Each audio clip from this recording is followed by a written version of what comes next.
Hello students, I hope you all are very well at your homes. Now students, in previous video we discussed about ordered pair and Cartesian product of two sets. ये मैंने आपको बता दिया था. Now in this video we will discuss how we can find the Cartesian product of three sets. अगर तीन set हैं तो फिर Cartesian product कैसे फाइंड करेंगे and also discussed about number of elements पे भी बात करेंगे आज. ठीक है. पहले जो हमने प्रीवियस वीडियो में बात की थी दो सेट के ऊपर ए और बी. सपोज ए और एक सेट था बी. ए में सपोज 1 2 और लेट्स से एक सेट बी है, इसमें सपोज एक्स वाई ले लेते हैं. दो सेट मैंने लिए तो कार्टेशियन प्रोडक्ट आपको इसका बनाना आता है कि कैसे बनाते हैं. ठीक है. और मैंने ये भी बता दिया था कि भाई पहला एलिमेंट ए में से होना चाहिए, दूसरा एलिमेंट बी में से होना चाहिए. तो सिंबॉलिकली हम इसको लिखते कैसे वो भी देख लें. तो ऐसा नोट डाल के लिख लें आप. मैं आपको नोट डाल के लिख देता हूं कि भाई सिंबॉलिकली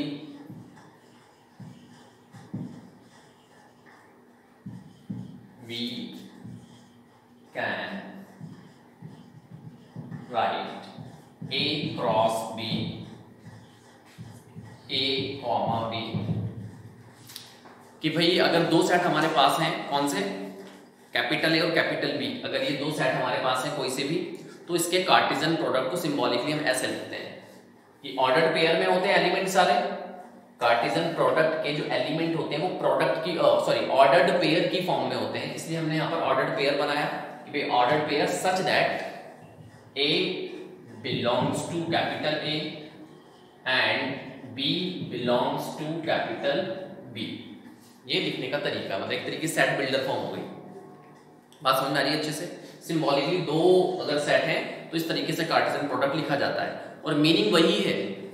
कार्टेशियन प्रोडक्ट के एलिमेंट ऑर्डर्ड पेयर की फॉर्म में लिखे जाते हैं जहां पहला जो एलिमेंट है वो पहले सेट में से होना चाहिए, दूसरा एलिमेंट दूसरे सेट में से होना चाहिए. वही मीनिंग है इसका भी. ठीक है स्टूडेंट्स. अब अगर तीन सेट हमारे पास हैं ए बी सी, ठीक है, तो ये एग्जांपल मैं ले रहा था, चलिए नीचे ले लेता हूं. सपोज मान लीजिए तीन सेट है, let A, B and C be three non-empty sets.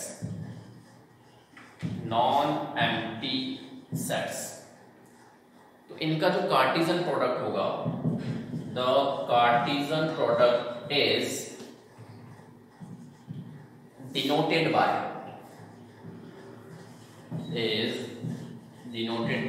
A cross B cross C. इस तरीके से डिनोट करेंगे. अब फाइंड कैसे करते हैं वो देख लीजिए. सपोज एक ए सेट है, इसमें हमने ले लिया 1 2.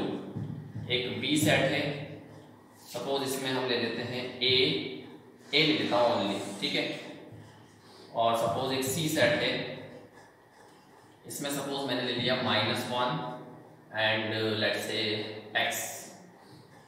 ठीक है. रैंडमली मैंने एलिमेंट ले लिए. ठीक है. मुझे क्या फाइंड करना है, ए क्रॉस बी क्रॉस सी, ए क्रॉस बी क्रॉस सी. तो स्टूडेंट जिस तरीके से दो सेट में, जब दो सेट होते हैं तो हमारा जो कार्टेशियन प्रोडक्ट आता है उसके एलिमेंट ऑर्डर्ड पेयर की फॉर्म में होते हैं. जब भी आप ए क्रॉस बी है ना, ये ऑर्डर्ड पेयर की फॉर्म में रहेगा. कब, जब आप दो सेट का कार्टेशियन प्रोडक्ट निकालते हो. But in case of three sets, when we find the Cartesian product of three sets, जब तीन सेट का कार्टेशियन प्रोडक्ट निकलता है तो अब हमारे जो एलिमेंट होते हैं, जो एलिमेंट होंगे कार्टेशियन प्रोडक्ट के अंदर, वो ऑर्डर्ड पेयर में नहीं होते, वो ट्रिपलेट में होते हैं. किस में होते हैं, ट्रिपलेट के अंदर होते हैं. तो एक तरीके से यूं कह सकते हैं कि ये 2D को रिप्रेजेंट करता है और इससे जो आंसर हम निकालेंगे वो 3D को रिप्रेजेंट करेगा. 3 डायमेंशनल आंसर आएगा. समझ आ रही बात. इससे ऑर्डर पेयर तो 2D की फॉर्म में आते हैं आंसर. इसमें ट्रिपलेट मिलेगी तो 3D के अकॉर्डिंग आंसर आता है. बात समझ में आई. अब फाइंड कैसे करते हैं देखिएगा. सबसे पहले हम फाइंड करेंगे ए क्रॉस बी. पहले दो का फाइंड करेंगे. तो ए क्रॉस बी अगर मैं निकालता हूं तो 1 ए के साथ जाएगा तो 1 कॉमा ए, फिर 2 ए के साथ जाएगा तो 2 कॉमा ए. ठीक है भाई. इसलिए मैंने छोटा सा एग्जांपल लिया था कि जल्दी हो जाएगा. तो ये तो ए क्रॉस बी आया है.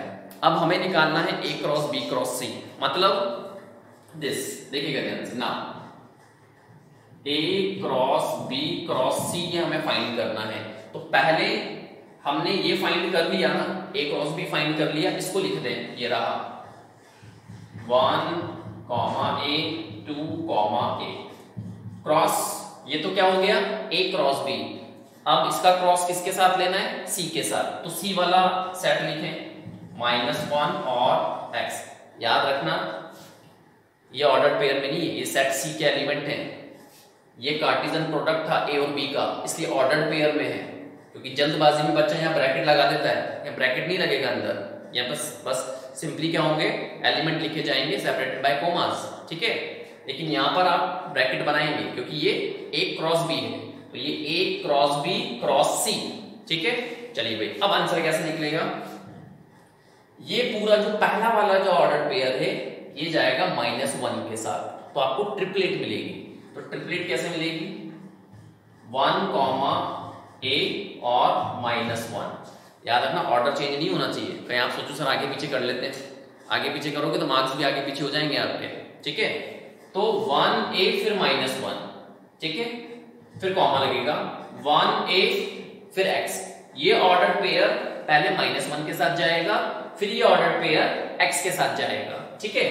तो 1a फिर x, तो ये ऑर्डर पेयर दोनों के साथ कंप्लीट हो गया। अब इस वाले ऑर्डर पेयर की बारी है, ये पहले -1 के साथ जाएगा, तो 2a और -1, क्लियर। फिर ये ऑर्डर पेयर x के साथ जाएगा, तो 2a और x। तो ये हमें क्या मिल गया, ये हमें मिल गया a cross b cross c, ABC का कार्टेशियन प्रोडक्ट, वो ये होगा, ट्रिपलेट की फॉर्म में होगा। ये बात समझ में आई। और वही चीज थोड़ा सा ऑब्जर्व आप करके देखें, पहला एलिमेंट सेट A में से है, दूसरा एलिमेंट सेट B में से है, तीसरा एलिमेंट सेट C में से है, तीसरा एलिमेंट सेट C में से रहेगा। आप चेक कर लो, चाहो तो ट्रिपलेट को चेक कर सकते हो। पहला एलिमेंट A में से, सेट A में से, दूसरा एलिमेंट सेट B में से, तीसरा एलिमेंट सेट C में से। तो सिंबॉलिकली जैसे हमने A क्रॉस B लिखा था, उसी तरीके से हम A cross B cross C भी लिख सकते हैं। कैसे लिखेंगे, देखिए ये मैं हटा रहा हूं यहां से, ठीक है। अगर सिंबॉलिकली लिखना है तो सिंबॉलिकली हम कैसे लिख सकते हैं, देखिएगा ध्यान से, symbolically A cross B cross C, triplet मिलेगी तो A, B, C, ठीक है। Such that A belongs to A, B belongs to B and C belongs to C। आप चाहो तो x y z ले सकते हो, यहां पर मैंने a b c ले रखा है, आप x y z भी ले सकते हो। तो x belongs to A, y belongs to B and z belongs to C। ये बात समझ में आ गई स्टूडेंट्स अच्छे से कि किस तरीके से हम तीन सेट का कार्टेशियन प्रोडक्ट फाइंड करते हैं और कैसे हम उसको सिंबॉलिकली लिखते हैं। क्लियर है। अब प्रीवियस वीडियो में मैंने आपको बताया था कि हम नंबर ऑफ एलिमेंट्स भी फाइंड कर सकते हैं, हम नंबर ऑफ एलिमेंट्स भी फाइंड कर सकते हैं। जिस तरीके से हमने A क्रॉस B फाइंड किया था, सेम वही लॉजिक होता है, हम A cross B cross C में कितने एलिमेंट है फाइंड कर सकते हैं। जैसे इसी को देखो, इसको आप गौर से देखो, कितने एलिमेंट हैं कार्टेशियन प्रोडक्ट में, यहां पर है 1 2 3 4, 4 एलिमेंट है किसमें, कार्टेशियन प्रोडक्ट के अंदर। A cross B cross C में नंबर ऑफ एलिमेंट 4 है। अब जो तीन सेट आपको दिए हुए थे A B C, उसमें नंबर ऑफ एलिमेंट देखें, A B C वो मैंने रब कर दिया, बट मैं यहां लिख देता हूं, मैंने सेट A क्या लिया था, इसमें था 1 2, सेट B मैंने लिया था जिसमें A था, और सेट C मैंने लिया था इसमें -1 और x था, ये मैंने लिया था। इसमें कितने एलिमेंट हैं, 2 एलिमेंट हैं। इसमें कितना एलिमेंट है, 1 एलिमेंट है। इसमें कितने एलिमेंट है, 2 एलिमेंट है। तीनों को मल्टीप्लाई करके देखो जरा, 2 into 1 is 2 and 2 into 2 4। वही अप्रोच लग गई वापस कि मल्टीप्लाई कर दो आप नंबर ऑफ एलिमेंट्स को, then you will get the number of elements in the Cartesian product. तो उसको एज अ पॉइंट बना के मैं लिख देता हूं, देखिएगा ध्यान से, ये मैं रब कर रहा हूं। अब एज अ पॉइंट बना के कि भाई हम 3 का भी नंबर ऑफ एलिमेंट फाइंड कर सकते हैं। तो कैसे फाइंड करेंगे वो देखें। देखिए भाई,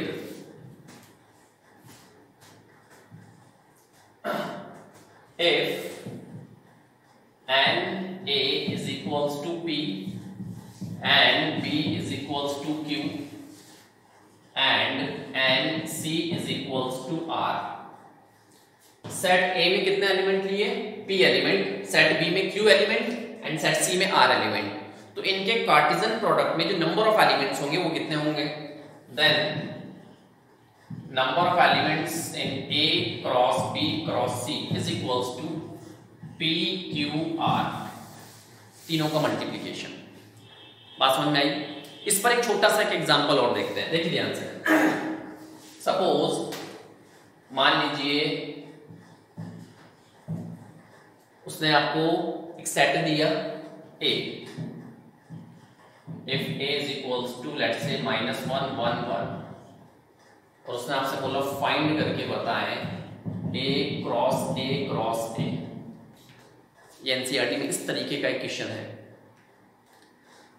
सेट A, सिर्फ एक ही सेट दिया है, 3 एलिमेंट है -1 1 एंड 1, और आपसे A cross A triplet form में आएगा आंसर। इसका मतलब सेट एक ही है, सेट एक ही है।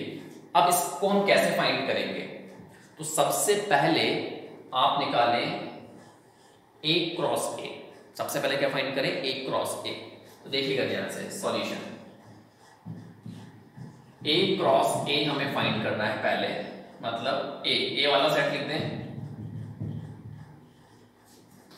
क्रॉस, ठीक है भाई, A क्रॉस A, पहले ये फाइंड करेंगे, ठीक है। चलिए, तो -1 के साथ, तो -1 फिर -1 1 के साथ, -1 1 के साथ, फिर -1 1 के साथ, -1 1 के साथ, ठीक है। तो ये -1 इन तीनों के साथ हो चुका। अब ये वाला 1 जाएगा, तो ये वाला 1 इस -1 के साथ, फिर ये वाला 1 1 के साथ, फिर ये 1 उस वाले 1 के साथ, ठीक है भाई। ये वाला 1 तीनों के साथ हो गया। अब ये वाला 1 जाएगा 1 -1 के साथ, फिर ये 1 1 के साथ, फिर 1 1 के साथ। सेट क्लोज कर दिया हमने, वेरीफाई करवा सकते हैं। इसमें कितने एलिमेंट हैं? 3। इसमें कितने एलिमेंट हैं? 3। तो कार्टेशियन प्रोडक्ट में कितने एलिमेंट आएंगे? 3 3 9 एलिमेंट आने चाहिए थे। क्या 9 एलिमेंट आ चुके? गिन लेते हैं, 1 2 3 4 5 6 7 8 9, यस 9 एलिमेंट है वहां पर, ठीक है। तो ये हमने क्या फाइंड करा? A क्रॉस A, बट हमें फाइंड क्या करना था? A cross A। तो अब ये जो हमने फाइंड किया है इसका एक बार और क्रॉस ले लेंगे A के साथ में, मतलब ना A क्रॉस A। तो ये चीज तो हम फाइंड कर चुके हैं ना, ये वाली चीज तो हम फाइंड कर चुके हैं। तो ये जो चीज फाइंड करी इसको लिख दें, इसको दोबारा से लिखना पड़ेगा, ठीक है। तो मैं लिख नहीं रहा हूं, चलो मैं लिख देता हूं, दोबारा लिखना पड़ेगा। -1 -1 -1 1 1 1 1 1 -1 1 एंड 1 1, ठीक है। 9 एलिमेंट हो गए, 1 2 3 4 5 6 7 8 9। इसका क्रॉस निकलेगा किसके साथ में? A के साथ में, ठीक है। तो A, चलो ऊपर लिख देता हूं उसको, ठीक है, नीचे शायद दिखेगा नहीं आपको। यहां पर देखिए ऊपर,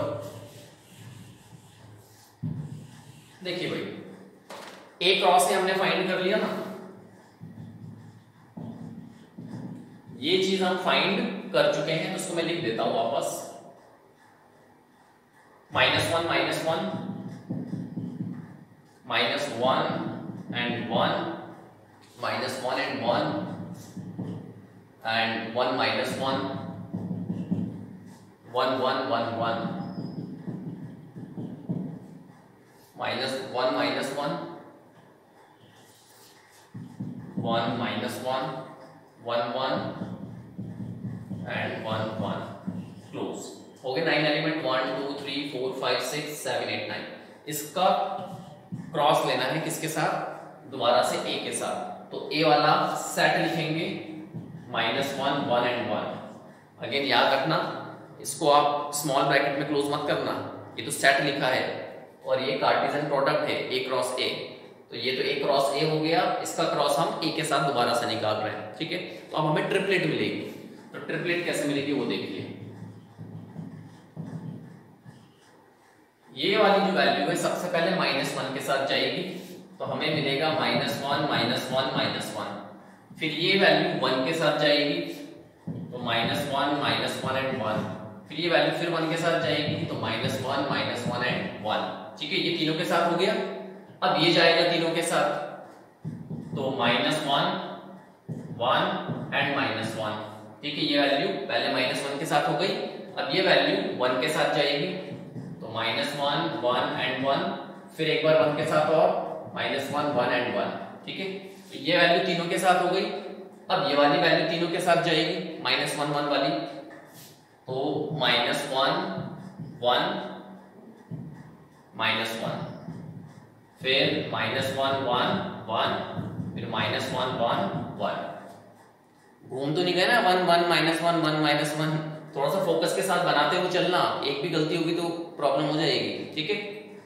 तो इसको मैंने तीनों के साथ बना लिया, ठीक है। अब इसकी बारी, ये इसके साथ जाएगा 1 -1, फिर -1 आएगा, फिर 1 -1, फिर 1 के साथ, फिर 1 -1 और फिर 1 के साथ। ये हो गया तीनों के साथ। अब ये 1 1 जाएगा इसके साथ, मैं यहां लिख देता हूं, देखिएगा ध्यान से,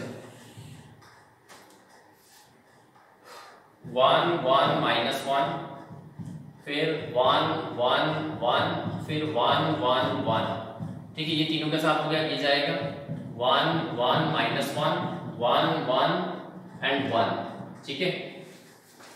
फिर एक बार हो जाएगा 1 1 एंड 1, तो ये वैल्यू भी तीनों के साथ हो गई।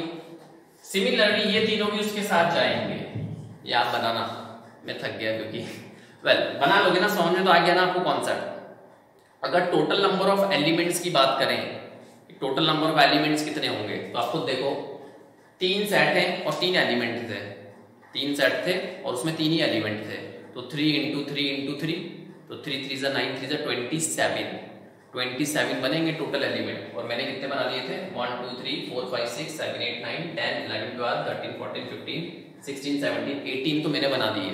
जो बचे हुए रिमेनिंग जो 9 है वो आप बना लें। तो बस आपके पास क्या आ जाएगा, 3 सेट्स का कार्टेशियन प्रोडक्ट आपको मिल जाएगा। तो 3 सेट का कार्टेशियन प्रोडक्ट कैसे फाइंड करते हैं वो बात समझ में आ गई अच्छे से। तो स्टूडेंट इस पर डिस्कस करते हैं अब हम कुछ क्वेश्चंस। नाउ स्टूडेंट्स, अब तक आपने जितना स्टडी कर लिया इस चैप्टर में, ऑर्डर्ड पेयर, कार्टेशियन प्रोडक्ट, इस पर बेस्ड जो पहली एक्सरसाइज है हमारी, दैट इज एक्सरसाइज 2.1। पहला क्वेश्चन है, बहुत आसान सा है, कह रहा है if this is equals to this then find the value of x and y। ये तो आपने कोऑर्डिनेट ज्योमेट्री में भी पढ़ा हुआ है भाई, x कोऑर्डिनेट के इक्वल होगा, y कोऑर्डिनेट के इक्वल होगा। भाई ये ऑर्डर्ड पेयर ही है ना, तो ये वाली जो टर्म है ये इस वाली टर्म के इक्वल होगी, तो x के इक्वल होगा, और ये जो y कोऑर्डिनेट है y कोऑर्डिनेट के इक्वल होगा, ठीक है भाई। तो बस कंपेयर करवा देते हैं बाय कंपेयरिंग, ये हमारा सॉल्यूशन है। तो x/3 + 1 that is equals to 5/3। इस मान को उधर शिफ्ट कर देते हैं, तो मैं इधर ही कर देता हूं, देखिए ध्यान से, x/3 इज इक्वल्स टू 5/3 - 1, फिर एलसीएम लोगे तो 5 - 3 इज 2, तो 2/3 आ जाएगा। तो x/3 is equals to 2/3, 3 and 3 gets cancelled, now x is equals to 2, ये x की वैल्यू आ गई। Similarly we can find value of y, now y minus 2/3 that is equals to 1/3, which implies LCM इसको उधर पहुंचा देते हैं, तो y is equals to 2/3 plus 1/3, LCM लोगे तो 3 मिलेगा, then y is equals to 2 plus 1/3 that is 3/3, तो 3/3 that is equals to 1, तो y is equals to कितना मिला, 1 मिला। तो सिंपल कैलकुलेशन है, ठीक है, 10th में भी करें आपने ऐसे क्वेश्चंस। वेल, तो ये पहला क्वेश्चन बहुत इजी था। क्वेश्चन नंबर सेकंड है, सेकंड में क्या है, if the set A has 3 elements and set B is this 3 4 5, then find the number of elements in A cross B। ये पैटर्न भी मैंने आपको बता दिया है कि इसको हम कैसे सॉल्व करने वाले हैं, क्योंकि हमारे पास लॉजिक एक फॉर्मूला है छोटा सा। ठीक है भाई, हमें क्या पता है, देखिएगा ध्यान से। Solution, we know that if n A is equals to P and n B is equals to Q, then n A cross B is equals to P Q. ये बात हम जानते हैं, मल्टीप्लाई कर देंगे दोनों नंबर ऑफ एलिमेंट्स को, then we get number of elements in Cartesian product. तो गिवन में क्या है, set A has 3 elements, set A में 3 एलिमेंट हैं। तो गिवन में क्या दे दिया उसने, गिवन में उसने आपको एन ए बता दिया 3 है, और एन बी ये रहा बी सेट, कितने एलिमेंट हैं, 3 एलिमेंट है, 1 2 3, इसमें भी 3 ही एलिमेंट है, इसका मतलब इसमें भी 3 एलिमेंट है। The number of elements in Cartesian product, then n A cross B, that is 3 into 3, 3 3 से 9, तो ये हमारा आंसर आ गया, 9 एलिमेंट्स होंगे। बहुत इजी क्वेश्चन था। Now proceed to the next question. Now students, the question number 3 is this. ये बहुत इजी है, ये आप सीख चुके हो पहले। Now the two sets is given by set G is equals to 7, 8, 2 element है और H में 3 एलिमेंट है। Now we have to find G cross H and H cross G। तो G cross H फाइंड करें पहले। Solution, तो G cross H, तो पहला एलिमेंट G में से और सेकंड एलिमेंट H में से होगा, और ऑर्डर्ड पेयर की फॉर्म में होगा। तो 7 जाएगा 5 के साथ, फिर 7 4 के साथ, फिर 7 2 के साथ। ठीक है भाई, पहला एलिमेंट कंप्लीट। दूसरा एलिमेंट ले लें 8, 8 जाएगा 5 के साथ, फिर 8 जाएगा 4 के साथ, फिर 8 2 के साथ, और ये क्लोज, दोनों एलिमेंट हो गए दोनों के साथ। तो ये हमने क्या फाइंड कर लिया, G क्रॉस H। ठीक है, the first element is from set G and the second element is from set H, that's why it is G cross H। ठीक है, फाइंड करना है नेक्स्ट H क्रॉस G। तो H cross G, तो पहला element अब H में से होगा और दूसरा एलिमेंट अब G में से होगा।